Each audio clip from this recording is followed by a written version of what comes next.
désormais les lundis, mardis et vendredis de 17 h à 18 h. La tribune qui donc sera offerte aux auditeurs et auditrices pour débattre des questions de l'actualité sportive d'ici et d'ailleurs, des disciplines sportives de tout genre. Merci de vous installer, merci de commencer l'aventure avec nous et à retenir, Alessandre Adiavoum fait partie de cette très belle histoire qui démarre. Assistance technique également, Charbel Zissou, Prosper Modienko au micro pour la belle histoire. Merci de prendre place.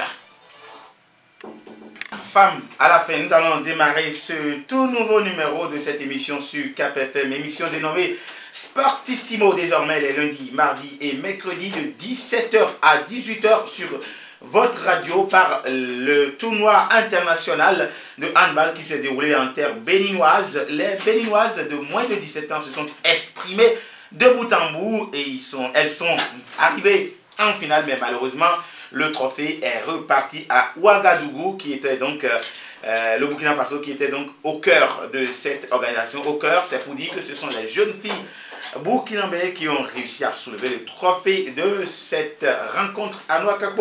Bonsoir et merci de prendre le rendez-vous de cette émission. Oui, bonsoir Prosper, bonsoir auditeurs, auditrices des Sportissimo. Voilà, c'est l'émission, la nouvelle que vous allez aimer, que vous allez apprécier avec le temps. C'est vrai, on a bousculé vos habitudes. Ce n'est plus 18 h comme il se faisait depuis un certain moment, depuis pratiquement 4 ans où foot avait lieu sur l'émission lundi, mardi, mercredi, jeudi, plus tard lundi, mardi, vendredi. Et donc maintenant c'est 17 h. C'est vrai, ça va changer un peu les habitudes, mais vous allez vous y habituer parce que c'est comme ça va se passer. Une histoire, ça commence toujours par s'écrire quelque part. Bien sûr. Les premières lignes, c'est toujours une première lettre qui vient. Et parfois, les débuts ne sont souvent pas parfaits, mais finalement, on rentre dans les rangs, on corrige les tirs et on devient ce que peut-être les auditeurs veulent. Ce soir, nous allons leur permettre aussi d'intervenir à travers les différents numéros de Cap FM. C'est pour nous dire comment ils souhaitent que cette émission soit, puisque Cap FM s'est toujours intégré les avis, les doléances et les souhaits des auditeurs à ces comportement. Nous aurons tout à l'heure l'ouverture d'antenne à ces auditeurs auditrices qui ont pris ce rendez-vous avec nous, qui veulent bien s'inscrire dans cette très belle histoire qui commence ce vendredi, bien sûr, 6 octobre 2017, jour d'anniversaire de la radio. Tout le monde le sait déjà, la radio Cap FM a 19 ans aujourd'hui. La première émission de Cap FM a eu lieu le 6 octobre de 1998. Nous sommes aujourd'hui à 19 ans, jour pour jour, pour les premières émissions de cette radio. Nous sommes là, nous avons tenu dans le temps, nous allons continuer à tenir à Nouakchott. Donc, on va analyser peut-être cette émission dans les coulisses, dire de quoi il va s'agir, mais rassurez-vous, c'est le sport dans son intégralité sur Cap FM. On va peut-être changer les habitudes, mais un changement, ça commence toujours quelque part, ça bouscule toujours les habitudes. Et il y a toujours quelque chose à dire quand on change les choses. Ben forcément, c'est parce que comme le dit Sportissimo, c'est le sport dans son ensemble. Dans son entièreté, toutes les disciplines, ce ne sera plus rien que du foot comme cela se faisait, mais on va parler du handball. Et comme vous venez de l'annoncer dans vos propos d'entrée, on va parler du handball, du volleyball, du basketball, du foot bien évidemment, du tennis, tout ce qu'il y a comme sport, tir à l'arc, tonsimène, tchouk, volley, toutes les actualités concernant le sport au Bénin, en Afrique et à l'international. Voilà. Tout, oui, constitue le menu de cette émission. Donc, c'est déjà bien, tout le monde va se retrouver désormais, chaque fois que 17 h. Chaque fois qu'ils sont 17 h. Bien sûr, il va sortir 17 h sur Cap FM jusqu'à 18 h. Donc, toutes les disciplines vont se retrouver dans cette nouvelle émission-là. Et donc, oui, c'est toujours bien de changer les habitudes et de pouvoir habituer les gens à tout ce qui est nouveau. Voilà, donc on va le faire. Et pour moi, les débuts n'ont souvent pas été parfaits dans toutes choses. Non, ben, la perfection n'est pas de ce monde, comme on l'a toujours dit. Pour moi... Surtout quand on veut bousculer les habitudes. Pour moi, ce sera le meilleur qu'on va offrir aux auditeurs. Il n'y a pas de souci pour cela. Ce ne sont pas les informations qui manquent. Au Bénin, il y a beaucoup de choses qui se passent tous les week-ends, parce que tous les jours en sport, donc il y a toujours quelque chose à faire. Ils ne seront pas ennuyés. Ils seront servis tous les sports, et comme le dit le nom de l'émission. L'émission, ils seront tous servis, personne ne sera lésée. Je crois que on est là pour les servir. Voilà, donc aucune couche ne sera laissée pour compte, toutes les couches seront prises en compte, toutes les émissions, toutes les disciplines sportives d'ailleurs, c'est bien. Pour cela que nous avons décidé de commencer par la femme, parce que oui, c'est ainsi la femme est venue compléter l'homme et puis la vie a existé jusqu'aujourd'hui. Nous allons commencer cette émission en parlant du handball béninois et de cette équipe nationale de moins de 17 ans avec leurs prestations lors de la dernière compétition, la dernière édition du tournoi international des zones 2 et 3 qui a été organisée par le Bénin. La finale a été disputée samedi dernier. Le 29, le vendredi plutôt. Le 29, c'est un jour avant, le samedi. Donc le vendredi 29 dernier, la finale de ce tournoi des zones 2 et 3 du handball, comme vous l'annonciez, des filles de moins de 17 ans a eu lieu. Ça a posé le Bénin et le Burkina Faso. Score final 24-18 pour les Burkinabés. Il faut quand même rappeler que pour cette finale, ça a bien démarré, un côté béninois. Ce sont les Béninois qui ont, d'entrée de jeu, mis la pression. Elles ont mis les premiers buts, elles ont mené 4-2. Elles ont fait l'avance 7-5. Finalement, les Burkinabés, avec le temps... Avec leur taille, les Burkinabés qui ont dominé par la taille. Bien sûr, par la taille aussi tactiquement. Et donc, elles sont finalement rentrées dans le match et à 1 minute de la fin des 30 premières minutes, égalisées pour revenir à 9 partout. Et à la reprise, pendant 8 minutes, elles ont distancé le Bénin. Elles ont pris jusqu'à 5 points d'écart, 14-9. Vous imaginez un handball pour une finale où on voit la coupe sur la table comme ça. Donc on quand même 5-0. 5 points de différence, c'est que vous n'avez plus assez d'atouts pour parler. Encore que pour cette finale, le Bénin a perdu pendant chaque mi-temps ses 2 meilleurs atouts. Pendant la première mi-temps, les écureuils du Bénin ont perdu leur meilleur joueur en défense. Elle a pris en rouge. Oui. D'accord, expulsé. Dans la deuxième mi-temps, c'est la meilleure marqueuse du Bénin qui a été expulsée. Donc, vous voyez un peu, quand c'est comme cela, vous avez peu de chance à revenir. Mais encore que l'adversaire était de taille. Justement, c'est là que je voudrais en venir. Parce qu'à la fin, je ne sais pas si on peut avoir le son avant la fin. Ouais, on l'aura peut-être avant la fin. Voilà, le coach a reconnu que le Burkina est au-dessus de nous. Que le Burkina est au-dessus de nous. C'est vrai que cette équipe qui était au Bénin, c'est une équipe, lorsqu'il a dit Challenge Trophy, il y a des filles qui ont fait Challenge Trophy, qui sont encore revenues dans cette équipe cadette pour jouer. Donc il a dit, mais il ne comprend pas comment une équipe, on parle de moins de 17 ans, mais que les joueuses naviguent entre une équipe de moins de 20 ans, moins de 17 ans. Bon, on peut nous dire que là-bas, c'est la taille, c'est la crème des crèmes du Burkina Faso qui est venu au Bénin, mais il n'a pas compris comment est-ce que cela se passe. Mais il a aussi dit qu'au Burkina Faso, il y a un championnat qui s'organise dans les régions, dans les départements. Il y a des championnats de catégorie d'âge et que même les filles qui étaient au Bénin, qui étaient à Cotonou, sont les meilleures et qu'il y a même d'autres catégories qui sont laissées. Donc c'est à partir d'une sélection, d'une bonne sélection que celles qui sont venues défendre les couleurs du Bénin sont venues. Donc il n'y a pas à comparer le Bénin et le Burkina Faso sur ce plan. Et donc il a aussi fait part de ce que le Bénin ne dispose pas de vestiaire du côté du palais des sports parce qu'à la mi-temps, lorsque à la pause le Bénin, les deux équipes étaient à égalité 9 partout, qu'est-ce qui s'est passé? Il fallait placer les consignes, il fallait dire aux filles ce qu'elles doivent faire pour que la deuxième mi-temps soit de bonne facture, mais il s'est fait que à la mi-temps, comme les filles étaient exposées à l'air libre, tout le monde était là, pratiquement 30 à 40 personnes étaient autour de l'équipe. Et quand quelqu'un tire une fille par-ci pour lui dire, ben voilà, toi tu as joué, tu n'as pas bien joué, tu as fait ceci, tu as fait cela, c'est quelqu'un d'autre, un cuidam, qui tire une autre par l'autre côté pour lui dire, mais non, tu n'as pas bien agi. C'est M. Tantampion qui vient aussi jouer le coach à la mi-temps pour dire ceci, non, faites ceci, faites cela. Et donc, même les coachs n'ont pas pu placer les consignes à la mi-temps. Et c'est à la reprise, d'accord, Prosper? Mais alors, comment une telle chose peut être possible?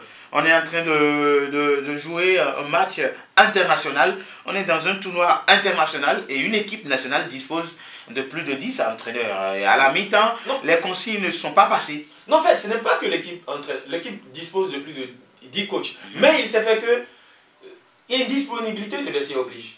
Vous savez, quand les filles, à la mi-temps, elles sont sorties du terrain, c'est pour aller rester, vous connaissez le palais des sports, c'est pour aller rester dans la zone qui est entre... Mais pourquoi il n'y a pas un maître à parler? Pourquoi il n'y a pas une autorité supérieure, entre parenthèses, un entraîneur de taille qui maîtrise son groupe? Pourquoi les gens viennent tirer L'entraîneur était là. Vous savez, c'est comme dans la cour de récréation. Vous finissez et puis on expose tout le monde comme ça par terre et les gens sont autour.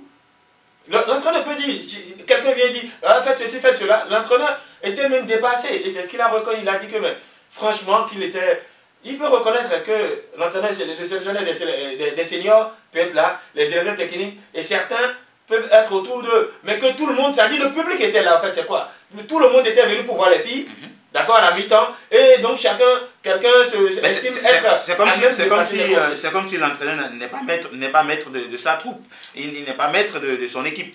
Je suppose, vous ne pouvez pas être entraîneur d'une équipe, à la pause, quelqu'un quitte un quidam, vient tirer votre joueur, votre poulain, pour aller lui parler quelque part. Ça veut dire que l'entraîneur n'a pas... Non, en fait, ce n'est pas maître de sa sélection, non, à un moment donné. Ce n'est pas ça, en fait, ce n'est pas ça, exactement. Comme je l'ai dit, c'est comme dans la cour de récréation. Comme les filles sont sorties, tout le monde est sorti. Le public, vous savez, à la mi-temps, tout le monde se déplace. Oui. Autorités, anciens joueurs de handball, même supporters, les gens se déplacent pour s'attrouper autour de l'équipe. Et donc, c'est un tohu-bohu général. C'est comme sur un marché. Et donc, c'est comme les gens sont derrière toi, comme tu es assis là, et te disent, mais toi, viens, tu sais.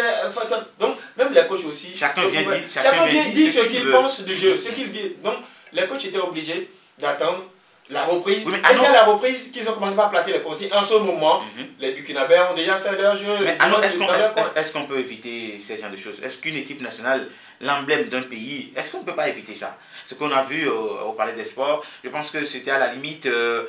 en parenthèse, ahurissant qu'une équipe nationale soit traînée ainsi et que des consignes fusent de partout pour des jeunes filles qui, d'ailleurs, elles ont moins de 18 ans, elles n'ont pas une psychologie forte. Moins de 17 ans et puis sur pratiquement la quinzaine de joueurs, il y avait 10 qui n'ont jamais joué une compétition de cette envergure. Donc vous voyez un peu, pour corriger le tir, il faut déjà que les gens comprennent leur rôle.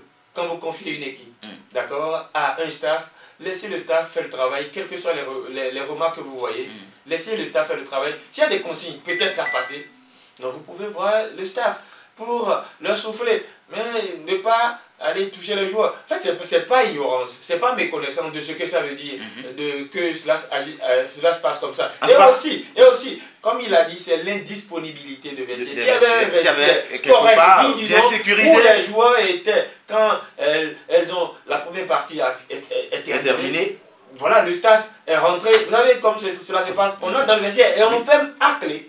Et c'est seulement ceux qui sont habilités à entrer dans les vestiaires qui entrent pour placer les consignes, pour mobiliser la troupe. Donc si c'est comme ça, c'est seulement ça qui peut corriger. Maintenant, vous n'êtes pas sans savoir aussi qu'à la mi-temps, il y a des présidents de clubs qui entrent dans les vestiaires, il y a certaines personnes qui entrent dans certains vestiaires pour placer des consignes. Donc petit à petit, ça va se corriger. Et comme l'a dit le coach, pour d'autres compétitions, voilà, quand il va essayer de faire comprendre cela à qui de droit, ils vont corriger ça afin que cela ne se répète pour handicaper l'équipe sur le haut du pavé. Voilà.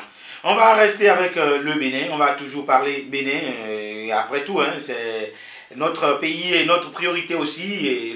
L'équipe locale est actuellement à Casablanca, au Maroc, c'est pour disputer un match amical avec cette sélection marocaine qui prépare le Chan. Le Bénin ne sera pas au rendez-vous en 2018. On a été éliminé au Nigeria il n'y a pas très longtemps. C'est peut-être on se préparait à participer à cette compétition pour la première fois de notre histoire, mais ce n'était pas arrivé. Le Bénin avait perdu. L'amical, les choses vont démarrer d'un instant à l'autre, sinon peut-être on a déjà démarré. On ne sait pas encore, on ne connaît pas trop l'heure de la rencontre à Nouakchott, mais on retient que le 11 entrant est disponible pour le Bénin qui aligne dans les buts l'inévitable et l'indiscutable Steve Glogino. Il serait en déplacement avec Alison Ressou, l'ancien des Dragons de Lemay, comme finalement comme le deuxième gardien. Et puis, Ouma Tchongo a fait appel aussi à Marcel Danginou pour 3 gardiens. Finalement, je pense que c'est réduit à 2. Alison Ressou ne serait pas Non, tel qu'il n'est pas parti. À la dernière minute, il y a eu les rumeurs, je ne sais pas confirmé, les contacts n'ont pas réussi. On n'a pas réussi à nouer les contacts pour savoir réellement que Steve ne se sentirait pas bien et que Ariston Ressou a été rappelé pour rejoindre la troupe. Vrai ou faux, c'est une interrogation. On ne sait pas. On n'a pas réussi les contacts jusqu'à l'heure où nous émettons pour savoir réellement de quoi il est question, mais tout de même, l'entraîneur a voyagé avec des gardiens et dans le 11 entrant, c'est Steve Glogino, ce qui suppose que les rumeurs selon lesquelles le joueur ne se porterait pas bien ne sont pas peut-être fondées. Il est aligné dans les buts pour le Bénin ce soir. En défense, c'est un système de 4-4-2. Ouma Tchongo n'a toujours fait que ça, un système de 4-4-2, et ce soir c'est encore le cas. Il aligne au niveau de la défense, dans la charnière défensive, Rodrigue Fassinou qui sera donc l'ailier droit à côté de Rodrigue Fassinou. L'arrière droit. L'arrière droit, bien sûr, à nous. Et puis à côté de Rodrigue Fassinou, on verra Nabil Yarou, Raman Adjanakou et puis Oru Jalilou. Donc la défense, les 4 défenseurs, c'est Rodrigue Fassinou, Nabil Yarou, Raman Adjanakou et Jalilou. Oru, au niveau du milieu de terrain, il y a Bouraïma Abdel de Aspak. Il est aligné à côté de Harold Avodagbe, je crois, des requins de l'Atlantique. Et puis Mama Seibou à côté, Harold Avodagbe à côté de Mama Seibou. Et puis Charbel Gomez sur l'aile gauche de la sélection béninoise, à l'opposé de Abdel Bouraïma au milieu donc de ces deux se trouve Harold Avodagbe et Mama Seibou en attaque. C'est Christian Kochoni, le joueur qui a été appelé en pleine reformation, sommes-nous tentés de dire, en pleine renaissance. En pleine renaissance, comme un phénix, il revient au sommet. Il a mis 8 buts dans le championnat. Et bon, voilà, on espère qu'il va continuer, qu'il est de retour. Et puis, à côté de Christian Kochoni, c'est Adam Roufaï, le joueur de Béké Football Club, qui est aligné. Aussi, lancé, donc, il a aligné une paire avec un centre de gravité très haut. Kochoni, on sait qu'il est véloce. Adam Roufaï aussi, même s'il n'est pas véloce, il a la taille. Il a la taille, il a un bon gabarit. On retient que Fassinou a apporté le numéro 3, Nabil Yarou le 6, Raman Adjanakou le 2, le 13 pour Oru Jalilou, le 14 Abdel Bouraïma, 17 Harold Avodagbe, 8 Mama Seibou, 11 Charbel Gomez, 19 Christian Kochoni, 18 Adam Roufaï. Sur le banc du Bénin, on retrouve Marcel Danginou, on retrouve également Assoba Youssouf, on retrouve Maman. On avait des juniors ici, je me souviens, c'était de l'autre côté de la radio. Ouais. On avait des juniors, on avait des talentueux jeunes, mais ils sont devenus quoi? Le problème du Bénin, c'est ça en fait notre problème. Et actuellement, vous avez lu dans les journaux, on a dit sur les personnes sélectionnées pour se rendre en Europe, en France ou bien. Pour du côté du Maroc, il y a 18 joueurs très officiels. Très officiels. Très officiels. Très officiels, alors qu'il faut permettre de la chance aux locaux qui n'ont pas encore cette chance de voyager. Surtout de s'acclimater.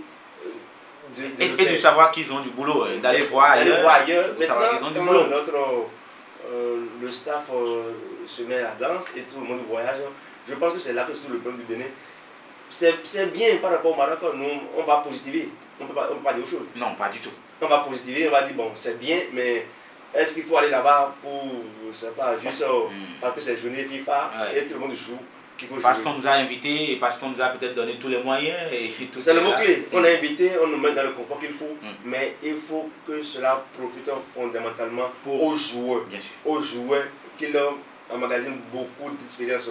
Si c'est juste pour profiter à nos autorités ou aux membres de la fédération, pour voyager avec leurs copines, c'est pas la peine. Avec leurs copines, il faut le dire, il faut dire les mots tels que les mots sont, avec leurs copines pour aller à Rabat et c'est pas la peine.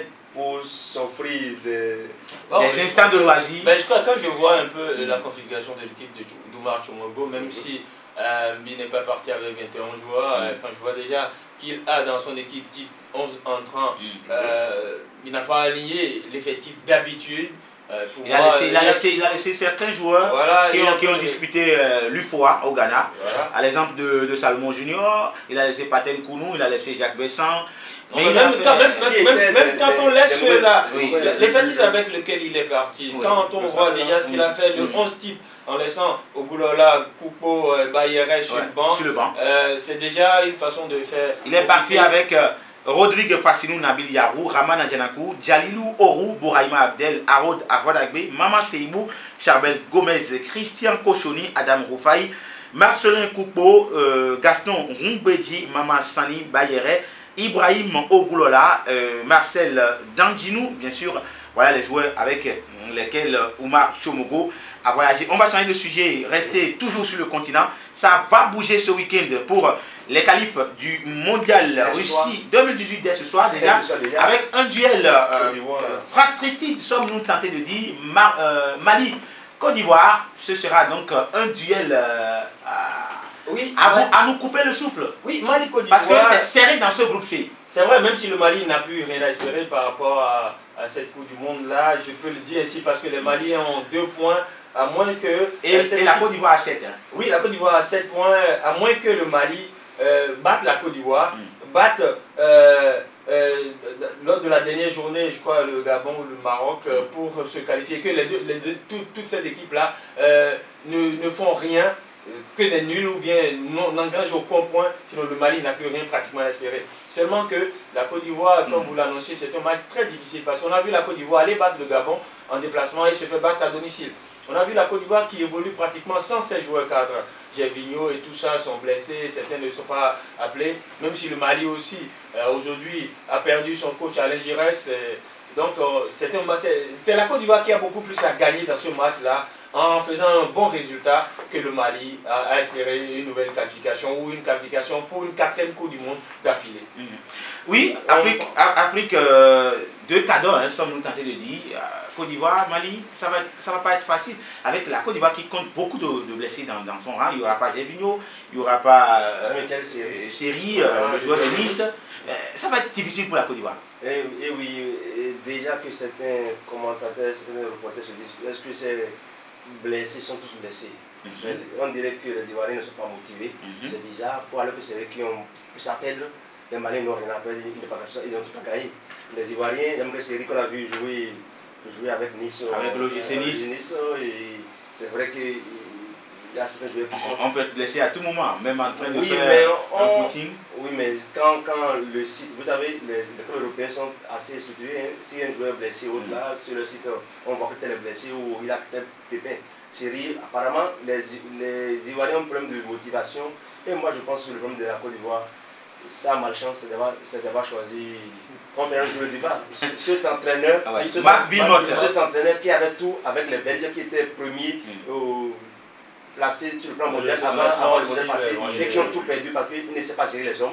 Il ne sait pas gérer. Attends, tu peux avoir Eden Hazard et autres grands joueurs et ne pas passer le premier tour. Et quand il est venu en Côte d'Ivoire, on a senti la même chose. Il a donné le brassard à Saint-Jourier et puis ça a brouillé un peu dans le vestiaire. Le match entre le Mali et la Côte d'Ivoire n'a pas encore démarré sur le continent africain. On attend de voir et on va revenir ici lundi prochain pour rappeler, relever les résultats avec en plus les débats dans cette émission. Il est 17h passé de 53 minutes. Malheureusement, nous n'avons pas pu permettre aux auditeurs d'apprécier cette nouvelle aventure qui vient de démarrer. Ce n'est que partie remise.